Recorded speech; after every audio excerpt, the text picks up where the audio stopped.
Hi, this is my review of Objects of Intrigue, Underground Random Encounter Tables. This is a deck of cards and a booklet because it is available as either format that will allow you to generate all sorts of objects, features, anything that you could find in an underground environment such as caves, grottos, mines, caverns, any sort of underdark environment. This is designed for Dungeons & Dragons 5th edition, but it's very easy to use it in any other edition. You can also use it with all sorts of retro clones, pseudo clones, and even other fantasy systems that are not D20 based systems. If you haven't seen my other Objects of Intrigue reviews, please check out the playlist in the description below. You can purchase this deck at the Nerd Games shop or at the Drive-Thru RPG store. However, I recommend that you check out the Nerd Games store first because you can obtain it in different formats there, and you will obtain Nerd points when you make your purchase to use in future purchases. Now let's talk about the quality of the booklet of the PDF because that's the format that I am going to be reviewing.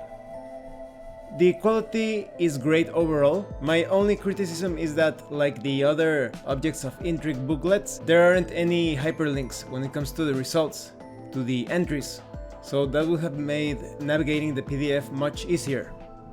But everything else is great. The document is well written and explained. The graphic design looks awesome, like a sort of magical book with some embellishments on the edges of the pages that look quite smoky and mysterious. I also really like the cover. You have this mushroom with all sorts of pale blues and phantasmal greens, some otherworldly purples here and there. It looks very like the sort of alien environment that you would encounter in an Underdark sort of adventure. So overall, despite that criticism, the quality is good. I also like the organization, of course. Now let's talk about the contents. First, you have instructions on how to use this deck. You basically roll a d100 and you obtain an entry.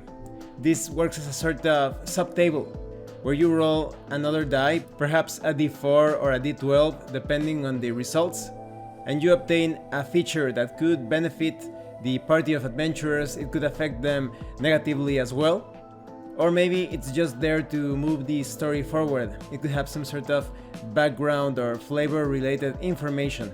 It could provide some clues perhaps. So you have details on when to use these tables. You could use them to improvise your adventure, or you can use them before the adventure begins to prepare the encounters, the scenarios for the adventurers. You also have information on how to determine how many gold pieces, potions, magical items, etc. that you could find, that the adventurers could find when they stumble upon these Objects of Intrigue. You also have information, some tips and advice on when you could roll for the results, or when you would rather choose or pick the right entry for the sort of adventure or encounter that you are running. You also have information on how these tables, these outcomes could be used for adventures as a sort of adventure seed, or to start an entire campaign or modify the plotline. You also have information on the challenge and saves. You can easily modify these challenges and saving rolls or saving throws depending on the system that you are using. As I mentioned earlier, if you want to use this with Savage Worlds, for example, it's going to be very easy to tweak the results for that. Now let's talk about some of these entries. Maybe you obtain the entry of Sealed Circle. A set of rings made of light sluggishly spin on the ground, while arcane symbols trace themselves inside the rings. Sitting cross-legged amidst the rings is a beautiful figure with glowing red hair. Release me and I shall reward you handsomely. The trapped figure is a disguised genie. If they are freed, they reward their saviors with perhaps an uncommon magic item for each character, or maybe one use of the wish spell. You could also obtain the result of Large Skin Bag. A large stitched bag made of human flesh and tied shut with human hair sits on the ground in the middle of the rocky soil floor. Its sides bulge grotesquely, and fluid puddles underneath, soaking the dirt around it.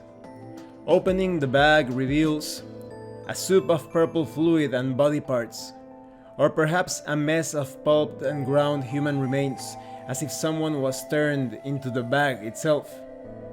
Maybe you obtain the result of mound of rat skulls. Hundreds of rat skulls covered in dust are piled haphazardly on the floor. The ground rumbles and the mound of skulls vibrates, loosening enough of them to reveal a humanoid skull. Its eye sockets each have a large emerald in them. Taking the emeralds, you notice they work as a ring of X-ray vision, but must be held up to the eyes in order to work. Or maybe they each work as a talisman of pure good. It's important to consider that this booklet format of the Objects of Intrigue decks contain notes and tips and advice on how to use different elements when building your adventures. The physical deck of cards contains more encounter variations, but the booklet, like I said, contains those tips, so keep that in mind when making your choice. Maybe you obtain the entry of Flickering Campfire. A dim flicker of light down the passage causes you to stop in your tracks. Muted whispers can be heard coming from a chamber ahead. The strangers are intrigued by the party's quest and will join them if they can be of help. They are perhaps a halfling and 3 humans, all amateur treasure hunters adept at setting and disarming traps. Or maybe they are 3 elvish hunters, adept at tracking big game. Maybe you obtain the result of Scattered Campfire. Partially burnt pieces of wood lay scattered around the area. A central blackened patch surrounded by cooking implements, bedrolls, and a few personal items marks the epicenter of some terrible event. The events are hard to piece together, but whatever did this is likely to still be in the area. It was a patrolling flame skull with a fireball, or maybe a slender dragon with flaming breath. Now let me give you an example of the tips and advice that you will find in this booklet. The current state of a campfire can give subtle clues to the nature of its creators. If the campfire is wet and smoldering, it could mean its creators fled at the party's approach. A roaring campfire with skewers of cooking meat, but no one to attend them, may well be an ambush. If the logs are stacked and ready to light, but no one is around, they are likely out gathering kindling and might be back soon. Maybe you get the result of Creature Carcass. This place evokes an unsettling mood. The air is stagnant and reeks of decay. There are many possible creature carcasses to find in this area, each with their own stories. Perhaps it's the corpse of a goblin or a group of goblins that lie where they fell. They were dispatched cowardly. Or maybe the body of a lone deep gnome lies face up near a small pool of water. Its forehead has been branded with some crudely drawn letters. Perhaps you obtain the result of mining tools. The area you've stumbled upon was once used for mining. Railways, carts, picks, lanterns, and other equipment litter the area. The mines are long abandoned. The railways are still operable and offer quick and easy access to areas to the north, perhaps, or maybe areas to the south or west. Maybe you obtain the result of Dwargar mining tools. This place looks like a typical dwarven mine at first glance, but given a second look, you see subtle differences. Mining tools are scattered about carelessly, seemingly abandoned in a hurry. This place has been carefully staged and the trap has been set. It is triggered by investigating, setting off a trap that grapples the target, or maybe standing too close to one another, triggering the floor to collapse. Or maybe you open chests in search of valuables and it triggers an explosive. Maybe you obtain the result of Vibrant Mushroom. Growing from a clump of earth before you is a mushroom. Its curved stalk is around 3 feet tall. The colors of its cap, which is about the size of a shield, are mottled and vibrant, oddly out of place in such a dark scene. Anyone eating a piece of the mushroom's cap will gain a benefit. Perhaps you regenerate for the next 24 hours, you regain 1 hit point at the start of each round. Or maybe it works as an antibiotic. You gain twice the usual healing from all sources for the next 48 hours. Maybe you obtain the result of Glowing Mushroom. One large, luminescent mushroom stands in the center of many smaller mushrooms, growing from a large stone. The soft glow from the fungus creates an almost angelic scene, bringing comfort to such a dark location. The mushroom is a lure to attract prey. If a creature touches the mushroom or stone, it triggers a tongue which adheres to whatever it touches and drags it into the earth, or maybe poison gas set up by subterranean cannibals to flood the area. Maybe you obtain the result of rabbit statue. Your foot happens to catch on a small protrusion with a sharp clink. You quickly look down to see, half buried in the earth, a porcelain rabbit. The statue is hollow and acts as a hidden cachet for a gold bar worth 250 gold pieces, or perhaps an elemental gem, specifically a blue sapphire. Maybe you obtain the result of twisted roots. Massive roots hang down from the ceiling, tendrils reaching out, seeking moisture and nutrients. Many of the smaller offshoots hang limp and lifeless. The remains of a warrior can be found amongst the roots, still clinging to its possessions.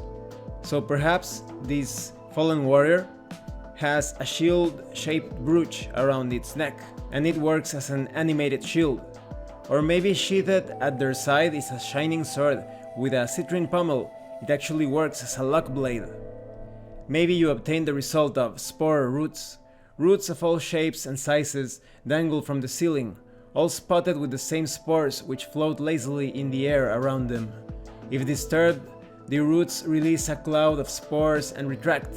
A creature exposed to the spores is blinded and deafened for 1d4 hours unless they make a constitution save. Or maybe the creature suffers from unbearable itching. You have a disadvantage on all actions for 1d4 hours unless you make a wisdom save. And these are just some of the many results that you can obtain from these tables. So what do I think of this deck and booklet of cards? Objects of Intrigue, Underground. I think this is a great tool, like the other Wandering Monster encounter decks, the Objects of Intrigue decks.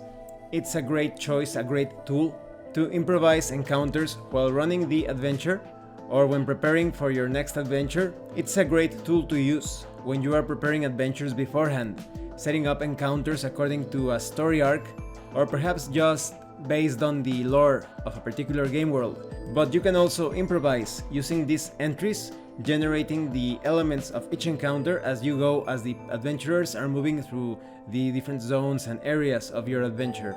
And this is also a great tool to use if you enjoy solo role-playing games or co-op role-playing games without a game master. You will only need to adapt these entries to the results that you obtain with your Game Master emulator, your tables and oracles. However, I recommend that you either modify some of these tables or that you group them in categories, perhaps mushroom tables, chest tables, tools tables.